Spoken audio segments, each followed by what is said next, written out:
네, 하루간 경제 뉴스를 종합하는 시간 경제운입니다. 헌정사상 처음으로 현직 대통령이 수사기관에 체포됐습니다. 이에 따른 금융시장 반응과 영향, 홍 기자의 뉴스 포인트에서 살펴봅니다. 지금 자리에 홍경표 기자 나와 있습니다. 안녕하십니까? 안녕하세요.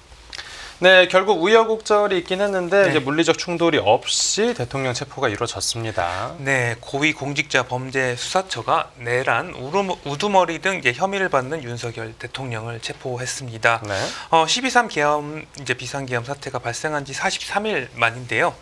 현직 대통령이 수사기관에 체포된 것은 헌정사상 처음 있는 일입니다. 예. 이 공수처는 윤 대통령을 곧장 조사하고 이 체포 시한인 48시간 이내에 구속영장을 청구할 예정입니다.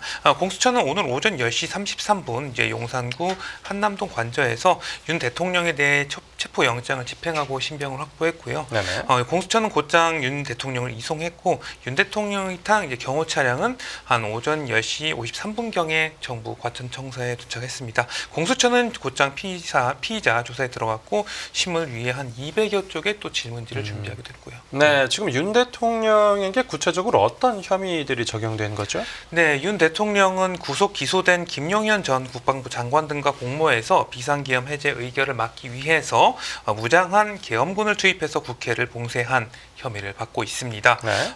이 과정에서 윤 대통령이 총을 쏴서라도 문을 부수고 들어가서 끌어내라고 발포 명령을 내리고 해제했다고 하더라도 내가 2번, 3번 계엄령 선포하면 되니 계속 진행하려면서 한다면서 추가 계엄을 언급한 것도 이제 수사에서 조사가 됐습니다. 네네. 윤 대통령은 영장 없이 우원식 국회의장, 더불어민주당 이재명 대표, 국민의힘 한동훈 전 대표 등 주요 정치인사 10여 명과 중앙선거관리위원회 이제 직원을 체포하고 수도방위사령부 벙커에 구금하려 한 혐의도 받고 있어요. 네.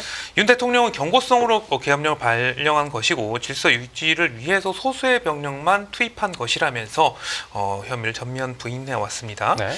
윤 대통령은 내란죄 수사권이 없는 공수처의 체포영장 청구 자체를 인정할 수 없다는 입장인 만큼 조사에서 진술 거부권을 이제 행사할 가능성이 상당히 큰 것으로 관측이 되고 있고요. 네. 윤 대통령은 대통령실을 통해서 미리 녹화해 발표한 영상 메시지에서도 불미스러운 유혈 사태를 막기 위해서 일단 불법 수사기는 하지만 공수처 출석에 응하기도 했다로 말하기도 했습니다. 네, 그리고 지금 공수처에서는 조사가 한창 진행되고 네. 있겠죠. 맞습니다. 공수처가 일단 피의자 조사에 들어갔습니다. 공수처는 이제 비상기엄 사전 모의부터 세부 실행까지 전 과정을 캐물으면서 내란 수계 혐의 입증에 최선을 다할 것으로 보이는데요. 네. 윤 대통령을 체포 상태로 조사할 수 있는 시간 최대 48시간입니다. 네. 이날 오전 10시 33분 체포영장이 집행됐으니까 17일 금요일 오전 10시 33분까지는 구속영장을 청구하거나 석방을 해야 합니다. 공수처는 이번 조사를 발판 삼아서 구속영장 청구까지 준비할 방침으로 알려졌고요. 이 핵심 중 하나는 윤 대통령이 주요 정치인을 체포하라고 실제로 지시를 했는지 네네. 나아가서 국회 비상계엄 해제 요구 의결 막기 위해서 국회의원들을 이제 끌어내라고 지시했는지 여부인데요. 네. 또 공수처는 윤 대통령이 김용현 전 장관 등 최측근 인사들과 위법적인 비상계엄을 사전 모의한 정황도 집중적으로 조사할 계획입니다. 네. 체포된 윤석열 대통령은 공수처 조사실에서 조사를 마친 뒤에 서울 구치소로 이동해서 구속 전 피의자 신문 영장 실질 심사를 기다릴 것으로 보입니다. 다만 조사가 길어질 경우에 서울 구치소로 이동하지 않고 곧바로 영장 심사를 받게 될 가능성도 있고요. 네, 이 금융시장에서도 이번 이슈를 꽤 주시하고 있었는데 맞습니다. 오늘 주식하고 채권시장 분위기는 어땠습니까? 네, 일단 윤석열 대통령의 내란 수계와 이제 직권남용 혐의의 조사에 이제 필요한 절차인 체포가 2차례 영장 집행 시도 끝에 드디어 이루어졌다는 점에서 법적 절차에 따라 전국이 흘러갈 수 있을 것이라는 기대가 커지면서 정치적 불확실성이 어느 정도 해소됐다는 이제 분위기입니다. 네. 극단적인 이제 대치 상황은 좀 해소됐기 때문인데요. 이제 계엄 사태 이후에 정치적 불확실성이 우리 경제를 덮쳤고 이에 대외 신인도 하락 우려도 상당히 컸었습니다. 네. 하지만 이제 조금씩 불확실성이 거쳐가면서 시장에서는 좀 긍정적인 반응이 나오고 있는 모습이다 이렇게 볼 수가 있겠습니다. 이제 코스피를 보면은 윤석열 대통령 체포 체포영장 집행을 위한 이제 관저 진입이 비교적 수월하게 이루어졌다는 소식이 전해졌을 때 장중에 이제 상승폭을 1% 이상으로 키우기도 했습니다. 예. 하지만 윤 대통령이 공수처의 수사를 인정하는 것은 아니다라는 입장을 내자 상승폭이 둔화되기도 했고요. 국내 채권 시장 같은 경우는 미국 CPI 발표와 내일 이제 한국은행 금통위를 앞두고 경계 속에 금리가 소폭 올랐는데 네. 시장에서는 이제 윤석열 대통령에 대한 체포 영장이 집행이 되긴 했지만 채권 시장으로의 영향력은 좀 제한된 걸로 봤습니다. 네. 환율 같은 경우도 윤석열 대통령이 체포됐다는 소식에 소폭 하락해서 1,461.2원에 마감이 됐는데요. 예. 국내 정치적 불확실성이 어느 정도 다음 단계로 나아가고 있다는 점에서 원화 펀더멘탈 악화 우려를 누그러뜨릴 수도 있을 것으로 보입니다. 예. 앞으로 윤석열 대통령의 구속 등 진행 상황을 좀 더 지켜봐야 될 것으로 보이고요. 네, 알겠습니다. 네, 윤 대통령 체포 소식에 따른 금융시장 영향 살펴봤고 다음 뉴스 보겠습니다. 네, 작년 12월 취업자 3년 10개월 만에 감소. 이 곳곳에서 경기 우려가 현실화하는 모습인데 이 취업자 수가 감소세로 전환했다고요. 맞습니다. 경기 침체 한파가 사회 곳곳으로 스며들고 있습니다. 작년 12월 취업자 수가 총 2,804만 명으로 1년 전보다 5만 명 이상 줄면서 3년 10개월 만에 감소세로 돌아섰습니다. 네. 산업별로 보면은 건설업과 제조업, 도소매업 등에서 취업자가 큰 폭으로 줄었는데요. 건설업 취업자는 올해 5월부터 8개월 연속 감소세를 보이기도 했습니다. 네. 제조업 취업자도 6개월째 감소를 했고요. 근데 내수의 영향을 상당히 많이 받는 도소매업 취업자는 10개월 연속 감소했습니다. 반면에 전문 과학 및 기술 서비스업, 교육 서비스업, 정보통신업 등에서는 증가세를 보였고요. 네. 한번 연령별로 살펴보면 60세 이상과 30대에서 증가세를 보였는데요. 하지만 15세에서 29세 청년층과 40대 취업자는 상당히 감소하는 모습이었습니다. 네. 청년층 취업자의 경우에 2022년 11월부터 2년 2개월째 감소세를 이어가서 청년 일자리가 계속해서 줄어드는 모습이라고 할 수가 있겠습니다. 네. 또 실업자를 보면은 111만 5천 명으로 17만 1,000명 늘어난 것으로 집계가 됐고요. 비경제 활동 인구, 일할 능력은 있지만 일할 의사가 없는 인구도 1,649만 명에 달았고 2만 9천 명 증가했습니다. 네, 이제 작년 12월 통계 맞습니다. 살펴봤고 작년 연간 기준으로는 취업 통계가 어떻게 나왔죠? 네, 연간으로 보면 이제 취업자 수가 전년 대비 15만 9천 명 증가하기는 했습니다. 예. 하지만 이 취업자 수 폭이 줄어들고 있다는 것이 문제인데요. 이 연간 취업자 수 같은 경우는 코로나19 시기 2020년 21만 8천 명 감소한 뒤에 2021년에 36만 9천 명 정도 증가를 했습니다. 네. 이후에 2022년에 81만 6천 명으로 상당히 크게 증가를 했는데요. 2023년 32만 7천 명, 작년에 15만 9천 명으로 이제 취업자 증가폭이 상당히 크게 감소한 것으로 보입니다. 네. 그러니까 증가폭이 반토막이 난 것이죠. 증가를 하긴 했는데 그렇게 그렇죠. 많이 증가를 하진 않았다. 맞습니다. 산업별로는 건설업에서 4만 9천 명 줄었는데 통계 작성 이래 가장 큰 감소폭이라고 볼 수가 있겠습니다. 네. 도소매업과 제조업 등에서도 이제 취업자가 줄어드는 모습이고요. 네, 알겠습니다. 네, 취업 통계 살펴봤고 다음 뉴스 보겠습니다. 네, 수입차 시장 외환 위기 이후 처음으로 2년 연속 역성장. 이 수입차 판매가 작년에도 그러니까 네. 재작년에 이어서 작년에도 감소한 걸로 나타났다고요. 맞습니다. IMF 외환 위기 이후에 처음으로 수입차 판매량이 2년 연속 감소한 것으로 나타났습니다. 네.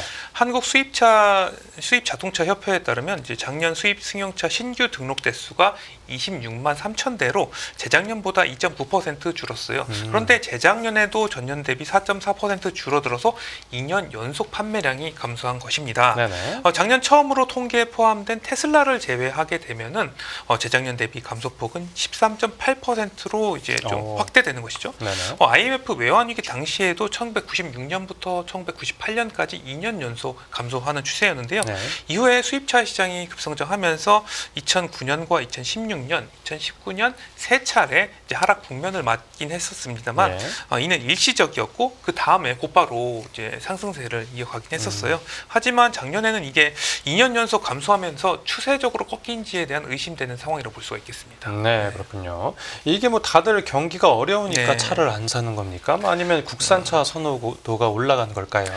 이제 그만큼 수입차를 살 여력이 소비자들에게 없어지고 있는 것이다 이런 분석이 나오고 있습니다. 예. 수입차 시장은 상대적으로 이 경제적인 상황에 덜 민감하다고 평가를 받고 있기는 해요. 하지만 그런데도 2년 연속 역성장한 것은 그만큼 내수 침체가 IMF 외환 위기만큼 상당히 심각하다 이렇게 볼 수가 있겠습니다. 네. 또 업계에서는 우리나라 자체의 경기 불황도 있지만 이 경기 불황이 우리나라에만 국한되는 것이 아니라 글로벌 시장 전체가 좀 위축된다고 보고 있어요. 이에 수입차 시장도 회복하기는 쉽지 않아 보인다는 이야기가 상당히 많습니다. 네. 수입차 제조사들은 이 판매량을 늘리기 위해서 신차 효과라도 보자 이런 분위기인 것으로 전해졌는데요. 예. 실제로 아우디 코리아 같은 경우는 우리나라 시장에서 2004년 진출 이후에 가장 많은 16종의 신차를 투입할 계획을 내놓은 바 있습니다. 네. 재작년까지 톱3 수입차 브랜드였던 아우디 같은 경우는 작년에 7년 만에 국내 판매량이 10,000대 이하까지 떨어지면서 판매 순위가 취직까지 하락을 했고요. 그리고 내수 침체와 더불어서 고환율로 수입차의 가격 경쟁력도 떨어졌고 네. 8천만 원 이상 법인 승용차에 적용되는 연두색 번호판 부착 같은 경우도 고가 차량 구매를 꺼리게 되는 요인으로 작용했을 걸로 관측되고 있습니다. 네, 알겠습니다. 네, 이어서 다음 뉴스 보겠습니다. 네, 환율 급등의 수입 물가 석 달째 상승. 이 물가 지표가 그래도 좀 안정적인 모습을 네. 보이고 있어서 이제 한국은행도 기준금리 인하를 시작하고 했었는데 지금 수입 물가가 계속해서 오르고 있다고요. 맞습니다. 우리나라 수입 제품의 전반적인 물가 수준이 높아지고 있는 것으로 나타났어요. 네. 한국은행에 따르면 작년 12월 기준 수입 물가 지수는 11월보다 2.4% 상승했습니다. 네. 수입 물가 지수는 작년 10월부터 석 달 연속 상승세를 보였었는데요. 12월 상승률은 4월 이후에 8개월 만에 가장 높은 수치라고 볼 수가 있겠습니다. 네. 이 품목별로 보면은 농림수산품과 광산품, 화학제품 등의 상승폭이 상당히 컸고요. 세부 품목으로 보면 커피와 원유, 철광석, 2차 전지 등의 오름세가 두드러진 모습이었습니다. 네, 아무래도 지금 환율이 1,400원대에서 내려오지 않고 있는 이 영향이 제일 맞습니다. 크겠죠. 네, 그래서 한국은행은 달러원 환율과 국제 유가 상승이 수입 물가를 끌어올리고 있다고 봤는데요. 네. 달러원 환율은 작년 11월 평균 1,393원 수준이었어요. 그러니까 1,400원 밑이었는데 네. 12월에 1,434원까지 뛰었습니다. 네. 국제 유가 같은 경우도 두바이 기준으로 72.61달러에서 73.23달러까지 뛰어오르는 모습이었고요. 한은은 수입 물가가 수입제 조달 비용을 높여서 시차를 두고 소비자 물가에 상승 압력을 줄 수 있다고 봤습니다. 네, 내일 또 금통위 회의가 있는데 이런 점들이 어떤 영향을 줄지 한번 지켜봐야 되겠습니다. 네, 이어서 다음 뉴스 보겠습니다.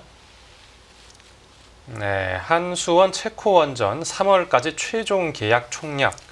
이 한수원이 체코 원전 계약에서 그 이후에 있을 건설 준비에까지 만전을 기하고 있다고요. 네, 맞습니다. 체코 신규 원전 두 기 건설 우선 협상자로 선정된 한국 수력 원자력이 체코 원전 사업 전담 부서를 새로 설치하고 100여 명에 달하는 직원을 대규모로 투입을 했는데요. 네. 한수원은 최근 기존 해외 원전 사업처와는 별도로 체코 원전 사업처를 신설해서 체코 두코바니 신규 원전 건설 사업 업무를 전담하게 하고 있습니다. 현재 인력이 100여 명에 달하는 체코 원전 사업처에는 두코바니 원전 사업 최종 계약 협상팀부터 계약이 확정됐을 때 곧바로 현지 건설 사업의 추진에 나설 수 있도록 기술, 품질, 안전 전문 인력도 대거 포함된 것으로 알려졌습니다. 네. 여기에 한수원은 전사 차원의 공모를 거쳐서 수십 명을 더 선발해서 체코 원전 사업체에 추가로 투입할 계획이고요. 네, 최종 계약 목표가 3월이니까 한 대략 2달 정도 남았는데 문제가 한수원이 지금 미국 원전 업체하고 소송 중에 있지 않습니까? 맞습니다. 한수원은 총 사업비가 20조 원에 달할 것으로 추산되는 체코 두코바니 원전